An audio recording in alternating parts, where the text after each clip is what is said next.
The Great Hall was enormous. It was so big that a human could stand inside it and feel like a grain of sand on a beach. The ceiling went up so high that clouds formed near the top. The walls were made of black stone that shone like glass. Strange lights floated near those walls, casting a cold blue glow across everything. There was no warmth in that light. There was no warmth in that room at all. The hall belonged to the Galactic Empire. It was the room where the Empire made its biggest decisions. Wars had been started in this room. Entire planets had been wiped from star maps in this room. Civilizations far older than humanity had bowed their heads in this room and never raised them again. Today, it was humanity's turn. The chamber was filled with representatives from over 200 member species of the Empire. Some had 6 arms. Some had no eyes. Some breathed gases that would kill a human in seconds. So they sat inside clear pods that hummed softly. There were creatures with skin like tree bark and creatures that looked like living shadows. All of them were watching. All of them were quiet. At the far end of the hall, on a throne that sat on a raised platform 50 steps high, sat the Emperor. His name was Vorkon III. He was of the Drath species. The Drath looked like tall, thin insects that had learned to walk like men. His body was wrapped in dark robes threaded with gold. His compound eyes reflected the light of the hall in hundreds of tiny pieces. He had lived for over 400 years. He had ended more wars than most civilizations had ever started. He was not a being who was used to being ignored.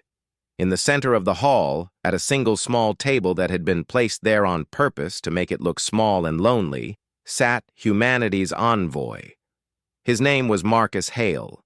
Marcus Hale was 53 years old. He had gray at his temples and a short beard that he had not trimmed in a few days.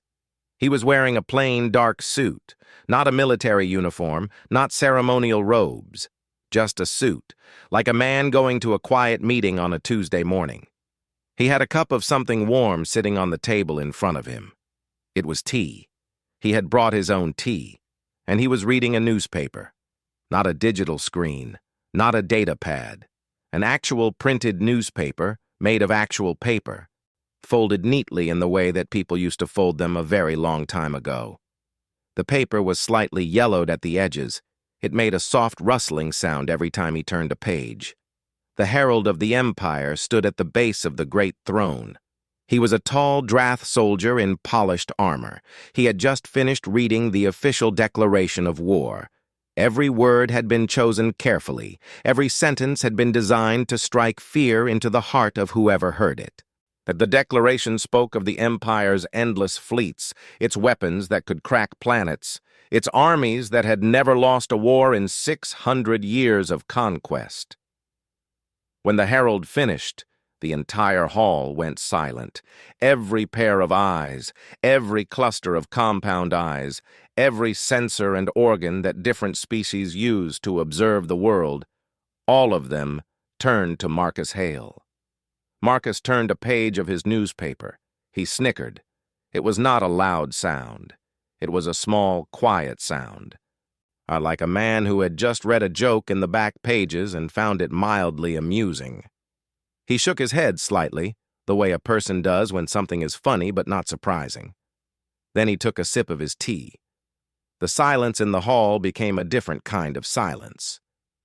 Before, it had been the silence of waiting. Now it was the silence of confusion, of disbelief. The herald blinked his large eyes. He looked up at Emperor Vorkon. The Emperor had not moved. His golden robes were completely still. His compound eyes were fixed on the small human at the small table. One of the ambassadors near the back of the hall, a round creature from the Pelori system with pale green skin, leaned toward his neighbor and whispered something. His neighbor whispered back. Neither of them could quite believe what they had just seen. A general in the Empire's War Council, standing along the left wall in full military armor, felt something strange move through him. He was not sure what the feeling was, and he had stood in this hall for 30 years. He had watched entire delegations weep, beg, or go silent with terror when the declaration was read. He had never seen anyone snicker. The herald cleared his throat and looked at Marcus again. "Envoy of humanity," he said in the common tongue, his voice careful and controlled. "You have heard the declaration of the Galactic Empire. Do you have a response to deliver to your people?" Marcus set the newspaper down on the table. Now he smoothed it with one hand. He took another small sip of his tea. Then he looked up at the herald. His eyes were calm.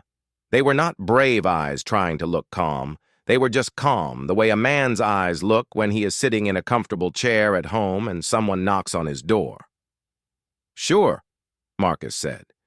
"Tell me when you are ready, and I will pass the message on." The herald stared at him. "We have just declared war upon your species, your planets, and your people." "I heard," Marcus said. He picked up the newspaper again. "Is that all you have to say?" Marcus seemed to think about this for a moment. "I suppose I could ask a question," he said. "Ask," said the Emperor. It was the first time Vorkan had spoken. His voice was deep and dry, like stones rubbing together far underground. The word filled the hall completely. Marcus looked up at the throne. He looked up all 50 steps without tilting his head much, which itself seemed strange. Most beings who looked at the Emperor tended to shrink a little. Marcus just looked. "How long did your fastest scout ship take to reach our system and come back to give you information about us?" Marcus asked. The Emperor was quiet for a moment. 8 months, he said.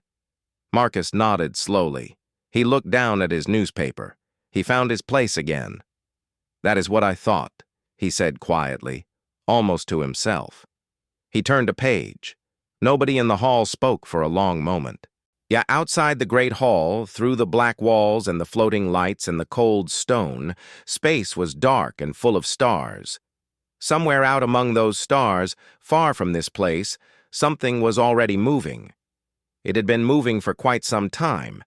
It had been moving quietly, without any lights, without any signal that any of the Empire's scouts could have picked up. 8 months was a long time. A lot could happen in 8 months. Marcus took a sip of his tea and kept reading. And after the declaration was read, and the envoy gave his quiet, almost bored response, the hall did not know what to do with itself.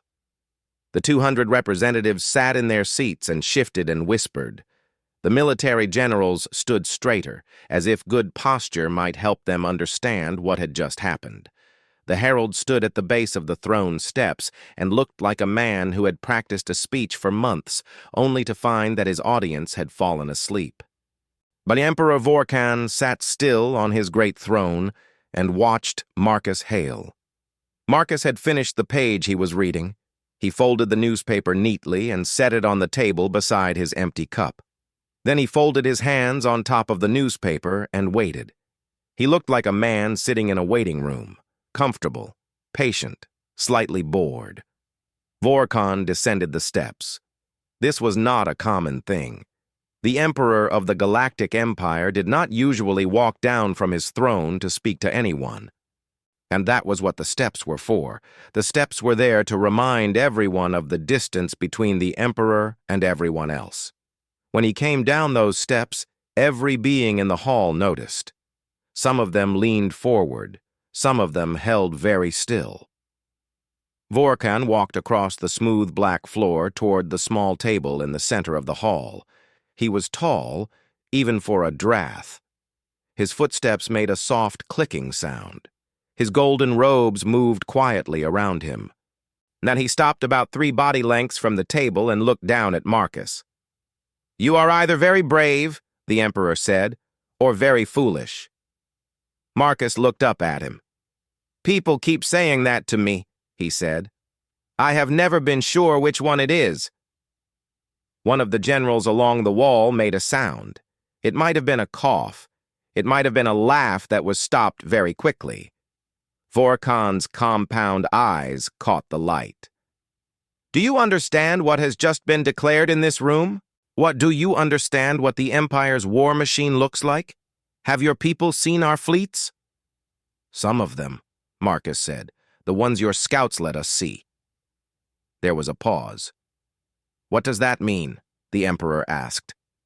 It means your scouts showed us the ships you wanted us to see, Marcus said simply. The ones parked near the outer edge of your territory. The ones that are very large and very shiny, and meant to be impressive. He scratched the side of his neck.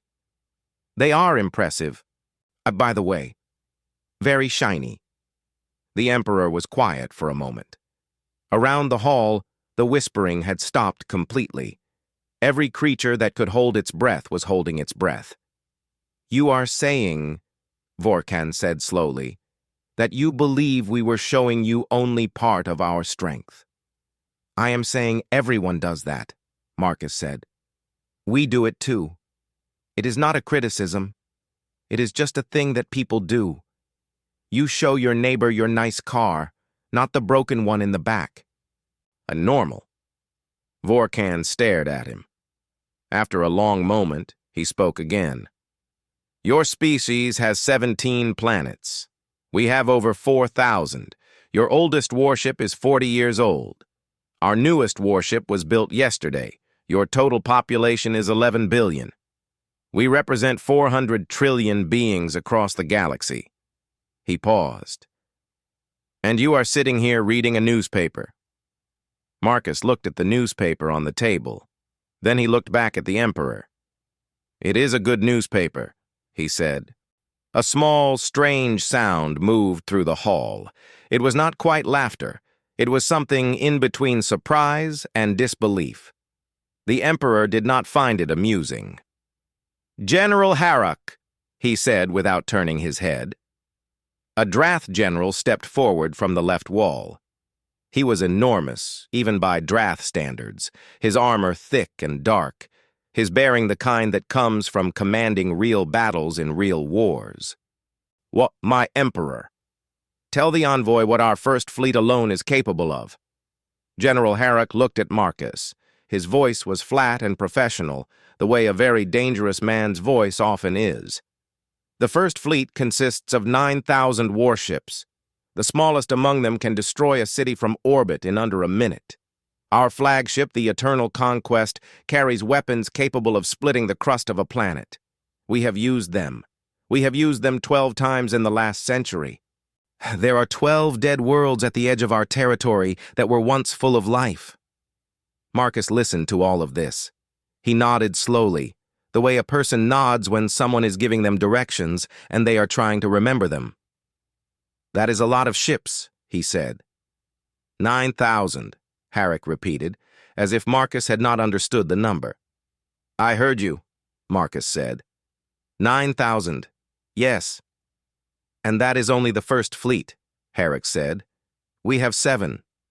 7 fleets, Marcus said. All right. Do you have something to write with? Harrock asked. His voice had taken on a strange edge. Perhaps you should be writing this down. I will remember, Marcus said. The Emperor walked back toward his throne. He did not climb the steps. He stood at the base of them and turned around and looked at the envoy from across the hall. We will give you 3 days, he said. You will take our message back to your people. You will tell them that the Empire has declared war. You will tell them they have 30 days to begin the process of surrender. Full surrender. Every planet, every ship, every resource, every person. After 30 days, the first fleet will begin its advance. Marcus stood up from the table. He picked up the newspaper and tucked it under his arm. He picked up the empty cup. He looked around the hall for a moment, as if trying to remember where the exit was. Then he looked at the Emperor one more time.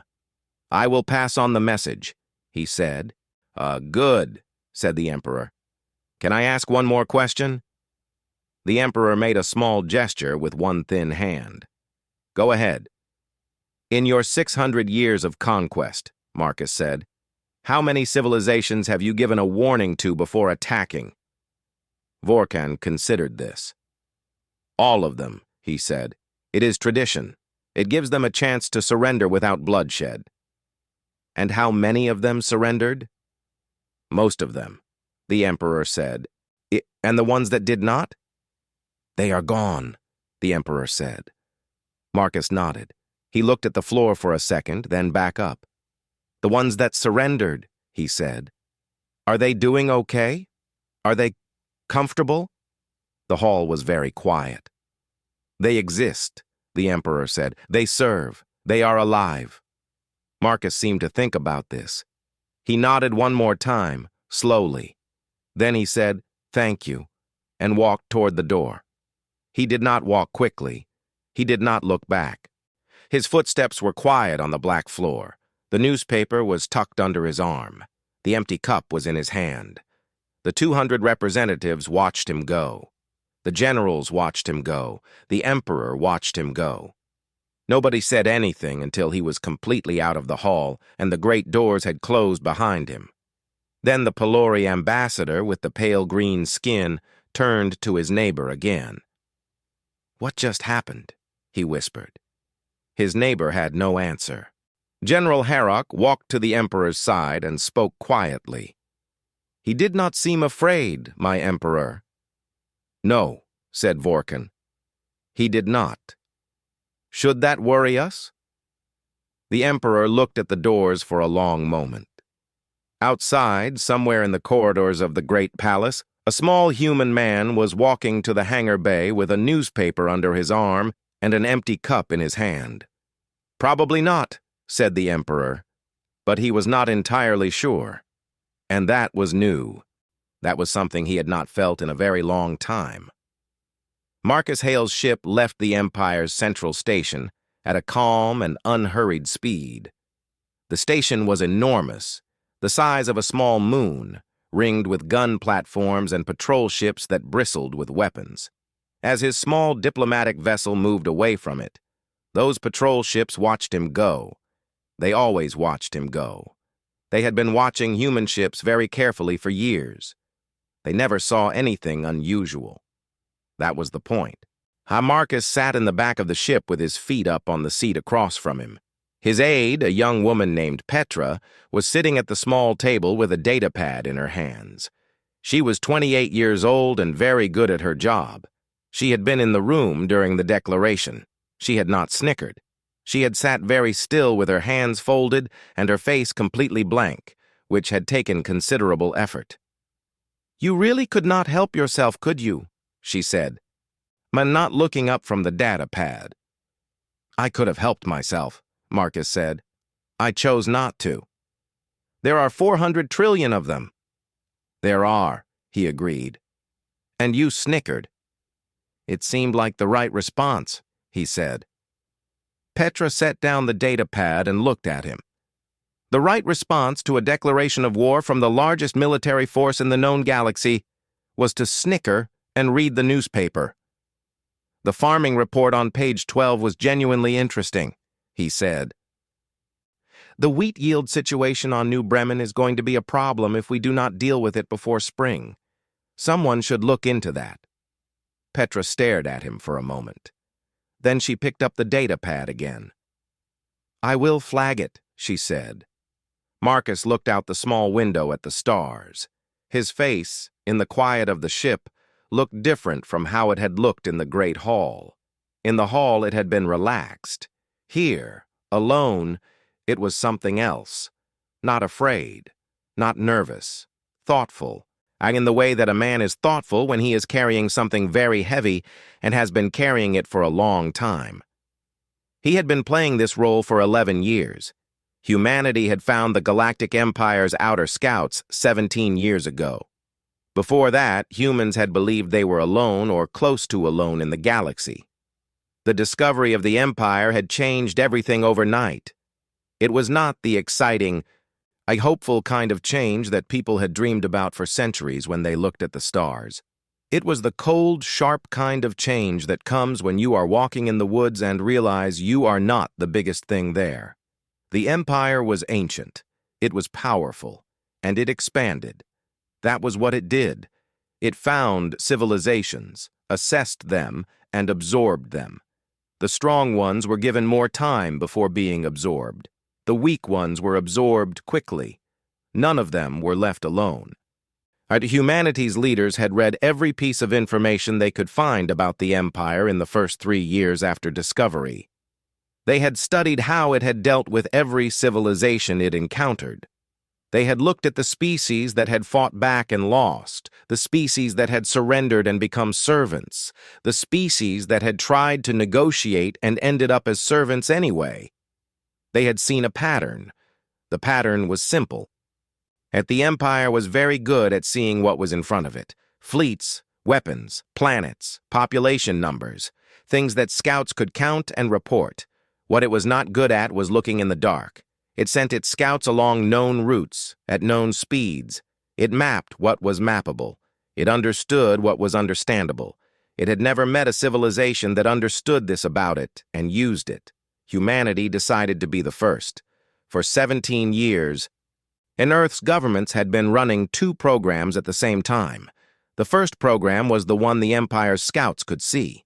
17 planets, a modest fleet of older model warships, a population that was growing slowly, a civilization that was reaching outward carefully, politely, without any sudden movements. Humanity had even sent a few friendly trade delegations to minor Empire members. Small gifts, quiet conversations, nothing threatening.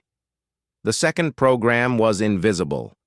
And 31 additional systems had been settled in complete silence. No official records that could be intercepted. No communications that used standard frequencies. The colonists who went to those systems went quietly, on ships that ran dark the moment they left known space. They built cities underground, on moons, inside asteroids. Nothing that a passing scout ship would see from a standard survey pass. The shipyards were the most important part. There were 9 of them, and spread across systems so distant and so dark that no Empire patrol had ever come close. They had been building for 13 years, not the kind of ships that humanity had been building for the Empire to see. Different ships, ships that had been designed by the best minds on Earth and all 31 hidden planets, ships designed around one specific question. What does a fleet need to beat the Empire? The answer had not been more guns. Bigger guns had never beaten the Empire. Every civilization that had tried to fight the Empire with pure firepower had lost. The Empire always had more firepower. The answer was speed, and silence, and something else. Marcus had been the one to suggest the newspaper. It had come from an old story, the kind that gets told in different forms across human cultures for thousands of years. The story of a person who pretends to be weak or small or careless until the moment when it matters to be none of those things. The person who lets the other side grow confident, who lets them feel certain, because certainty makes you slow. Certainty makes you take the wide road instead of watching the dark edges. The newspaper was a message. Not to the Empire. The Empire did not understand the message. That was fine. The message was for the humans in that room, for Petra and the quiet security detail at the back. It was Marcus saying, "We are ready." But I went into the heart of their power, and I sat down and I read the paper, and they did not scare me because we are ready. Petra had understood. She had kept her face blank and her hands folded. Now she looked up from the data pad again. "They are going to move the first fleet to the border within a week," she said. "Our people have already picked up the signals." "I know," Marcus said. "The 30-day window they gave us is a formality. They will push the fleet to the edge of our declared territory in that time and sit there. They want us to see it. They want us to spend those 30 days watching 9,000 warships sitting on our doorstep and thinking about surrender." "I know," he said again. "And the message goes out tonight?" she asked. "Tonight," he said. She nodded and went back to her data pad.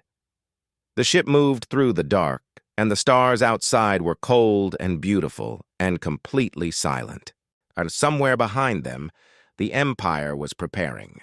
It was moving its great ships and its great armies toward a border that it believed was the edge of humanity's real territory. Somewhere ahead, in the dark between stars, in places no scout had ever been, in shipyards built inside the bones of dead moons, people were working and had been waiting for a long time. Tonight, they would stop waiting. Marcus looked out at the stars and thought about wheat yields on New Bremen and about what was coming. He thought that the Emperor had seemed like an intelligent being. He thought that this was almost a shame. Intelligent beings tended to take it harder when they were surprised. He picked up the newspaper again and found the farming article. The wheat situation really was going to be a problem, and the first fleet of the Galactic Empire was a sight that no living being could look at without feeling small.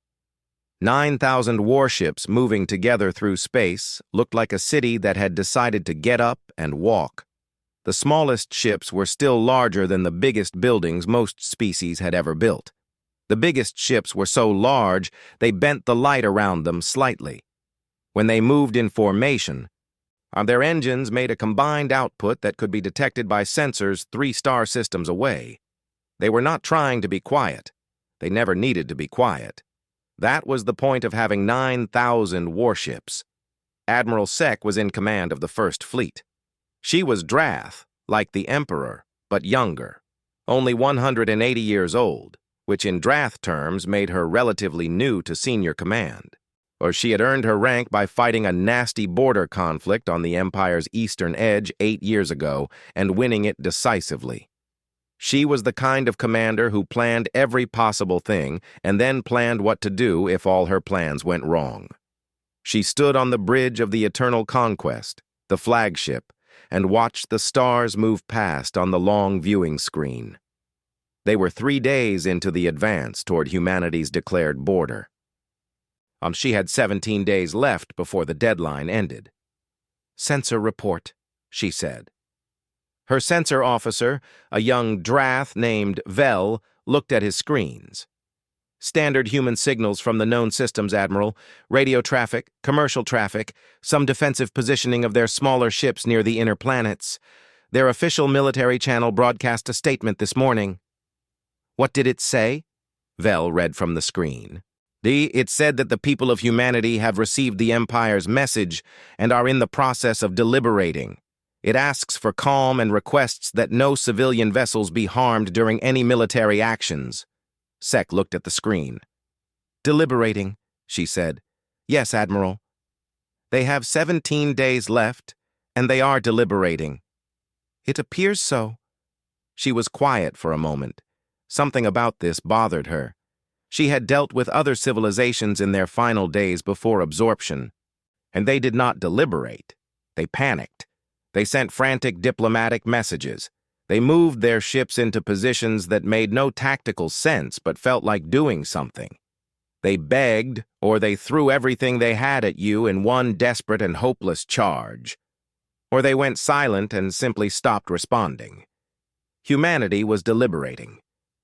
She pulled up the intelligence files on the humans. She had read them before, but she read them again. 17 planets. The 42 warships on official record. Population of 11 billion. First contact with Empire scouts 9 years ago. Since then, trade relationships established with 4 minor member states.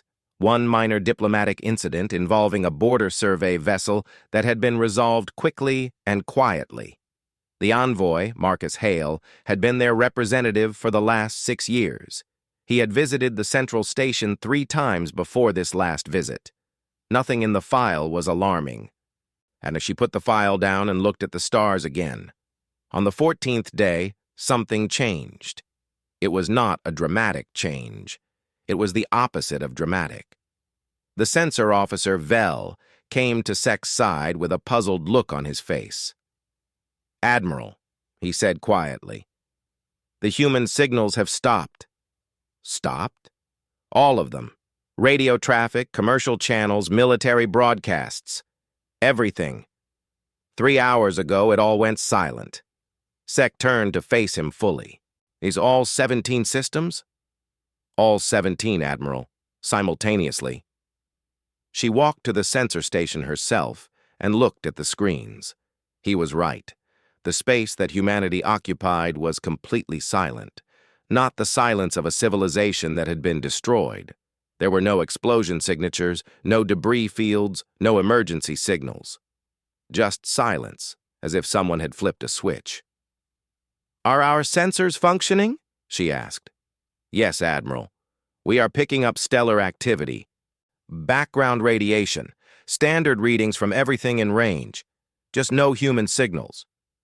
"Could they have shifted to a frequency we are not monitoring?" Vel looked uncomfortable.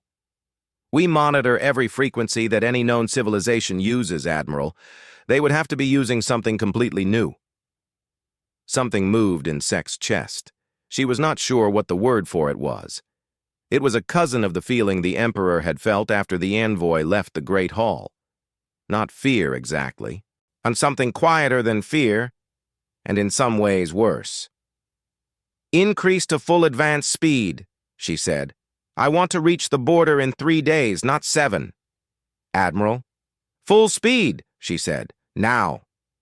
They reached the border in 3 days. The border was an invisible line in space where humanity's officially declared territory ended. On one side was the Empire's domain. On the other side was human space. The First Fleet crossed it at full readiness, every weapon system active, and every shield at full power, every soldier at their post. On the other side, there was nothing. The 17 known human systems were empty, not destroyed, empty.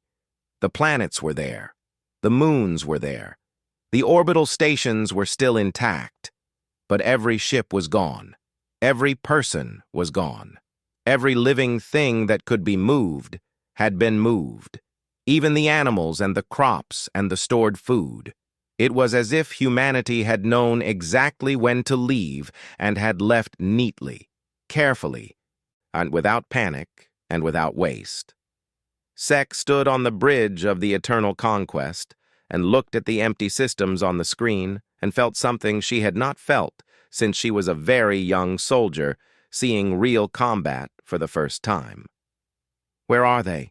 she said quietly. Nobody answered, because nobody knew. Then Vel made a sound. It was a short, sharp sound. The sound a person makes when they see something unexpected. "Admiral," he said. His voice was very careful. "Oh, I am reading. Objects. On long-range sensors. Coming from..." He paused. He checked his screen again. He checked it a third time. "Coming from multiple directions, Admiral. From all directions." "How many objects?" Vel looked at the screen. Then he looked at Sek. There was something in his face that Sek did not like seeing in the face of a trained officer. "I am still counting," he said. His voice was barely above a whisper. "They are still appearing on the screen, and I cannot..." "There are a lot of them, Admiral." Sek walked to the sensor station and looked at the screen herself. Across the whole screen, from every direction, points of light were emerging from the dark. They were not using any signals. They were not broadcasting on any frequency. They were just appearing, moving fast, in absolute silence, from places that no scout had ever mapped and no Empire chart had ever marked. They were ships, human ships. And there were not 42 of them. Sek stood very still. Behind her, the bridge had gone completely quiet. The officers at their stations had stopped moving. Everyone was watching the screen. The points of light kept appearing, kept multiplying. From the dark edges of unmapped space, from directions that the Empire had never even looked, they came. Far away, on a diplomatic vessel that was now well outside the conflict zone, Marcus Hale set down the newspaper and picked up a warm cup of tea. He did not look at any screens. He did not need to. He already knew what was on them. He took a sip of his tea and watched the stars outside his window and thought that it was, all things considered, a very nice day. The Eternal Conquest was the largest ship in the First Fleet and the largest ship in the entire Galactic Empire. It had never retreated. In 600 years of the Empire's history, the flagship had never once turned around and gone the other way. It was not built for retreating. And it was not designed to accommodate the idea. Admiral Sek ordered a full stop, not a retreat, not an advance. A stop. She needed to count. She needed to understand what she was looking at before she did anything else, because she was a good commander. And good commanders do not charge into something they do not understand. It took her sensor team 4 hours to count the ships on the screen. Then they counted again. The number did not change. 67,000. 214 ships had emerged from the dark in the time it had taken the First Fleet to reach the center of what used to be humanity's known territory. They came from 31 different directions, which meant 31 different points of origin, which meant 31 different places that had been hiding human civilization and human shipyards and human people for a very long time. The First Fleet had 9,000 ships. Humanity had 67,000. And these were not the same kind of ships the Empire was used to facing. Sek's technical officer, a quiet and extremely competent Drath named Tor, spent 2 hours analyzing the ship designs and then came to Sek with a look on his face that was unusual for a technical officer. Technical officers liked certainty. Tor did not look certain. "They are fast," he said. "Much faster than anything we have on record. Their hull design is... I have not seen this before. The geometry is different. It scatters our targeting sensors. We get a reading, but it is imprecise. Our weapons lock systems would have significant difficulty getting a clean solution on them." "Can we adapt?" Sek asked. Tor thought about this. "With time," he said. "In an active engagement? No." Sek looked at the screen. 67,000 silent ships, sitting perfectly still in a wide formation that surrounded her fleet on all sides, except the direction they had come from. They had not fired, and they were not moving. They were just there, like a wall that had appeared overnight. And now they were waiting. They had left a corridor open, the direction the First Fleet had come from, the way home. That was not an accident. Sek knew it was not an accident. When you are trying to destroy an enemy, you surround them completely. When you are trying to send them a message, you leave them a door. She contacted the Emperor. The signal took time to reach the central station. Or she used that time to reread the intelligence files on humanity one more time. She found herself focusing on the part about the envoy, Marcus Hale, and his 3 previous visits to the station. She thought about how calm he had been. She thought about how the intelligence on humanity had always been accurate. 17 planets, 42 ships, 11 billion people, but how none of it had been a lie exactly. It had all been technically true. They had 17 official planets. And they did have 42 official warships. She did not want to think about how many unofficial ones they now clearly had. When she reached the Emperor, she told him everything. Vorkin listened without interrupting. That itself was unusual. When she finished, there was a long silence on the line. "How long have the ships been there?" he asked. "That is the question, my Emperor," she said. "Tor believes the close ones jumped to their current positions within the last 20 hours. Want the farther ones? We do not know. They were silent. We had no idea they were coming." Another silence. "What is your assessment?" he asked. Sek took a breath. She had been preparing the answer to this question since the ships first appeared. "I believe we were shown exactly what they wanted us to see. For years. Our scouts were shown the right planets, the right ships. We were given true information that was also incomplete. We never looked beyond what we were shown." She paused. I also believe that their envoy knew all of this when he sat in the Great Hall. He knew what was already moving before he arrived. He was never afraid because he had nothing to be afraid of. The silence on the line was very long this time.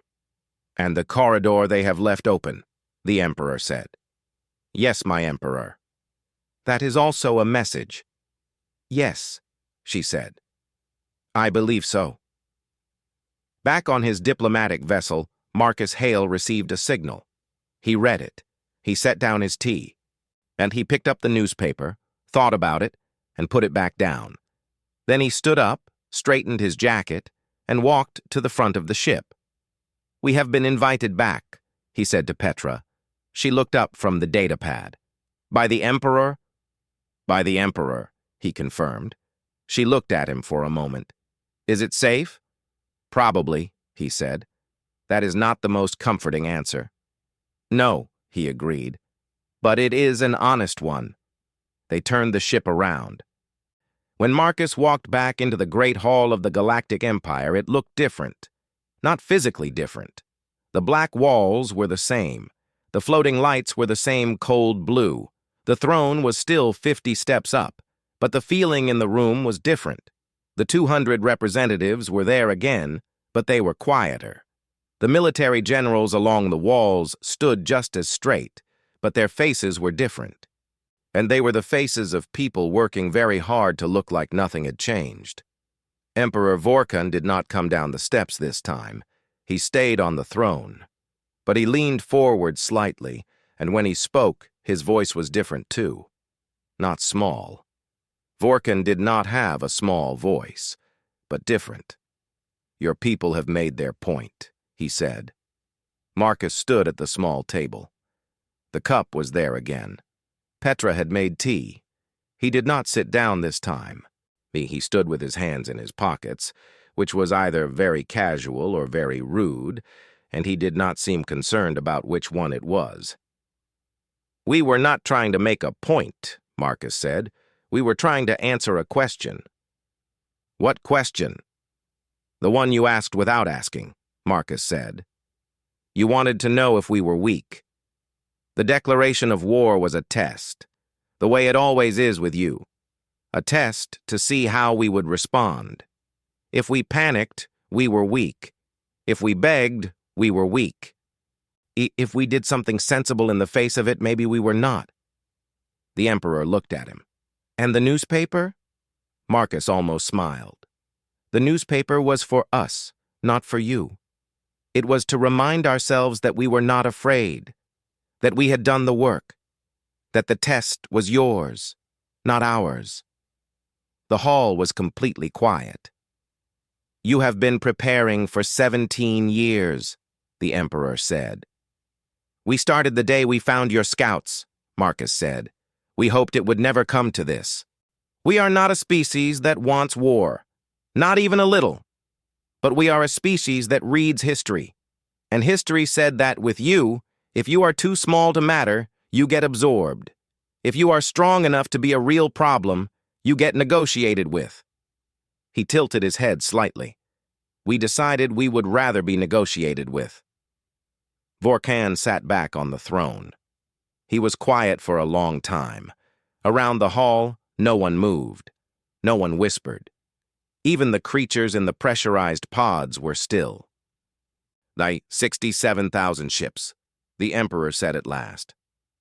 "Give or take," Marcus said, "and you built them in silence." "We are very good at being quiet when we need to be," Marcus said. "We had a lot of practice. You were watching." The Emperor made a sound. It was difficult to read. It was not anger. It was something that in a human might have been called reluctant respect. "What do you want, Envoy Hale?" Marcus pulled his hands out of his pockets. He stood a little straighter, and when he spoke, his voice was quiet and clear. "We want to be left alone. We want our planets and our people and our future. We want trade if you want trade. We want peace if you want peace." He paused. "We do not want to fight you. We have never wanted that, but we will if we have to, and now you know we can." Vorkon looked at him for a very long moment. Then the Emperor of the Galactic Empire, the ruler of 4,000 worlds and 400 trillion beings, the leader of a civilization that had never in 600 years met a smaller power that gave it pause. He nodded. It was a small nod, barely a movement of his head. But in that room, with those witnesses, It meant everything. Marcus picked up his cup of tea. He took a sip. It had gone slightly cold, but that was fine. Outside the Great Hall, the first fleet of the Galactic Empire had turned around and was heading home. On the other side of the border, 67,000 human ships held their formation quietly, without any lights, without any signal, the way they had been trained to hold it, patient and steady in the dark. Petra sent a message from her datapad. 3 words. It read, "Well done, Marcus." He did not reply. He just finished his tea, folded the newspaper under his arm, and thought about wheat yields on New Bremen. Someone really did need to look into that.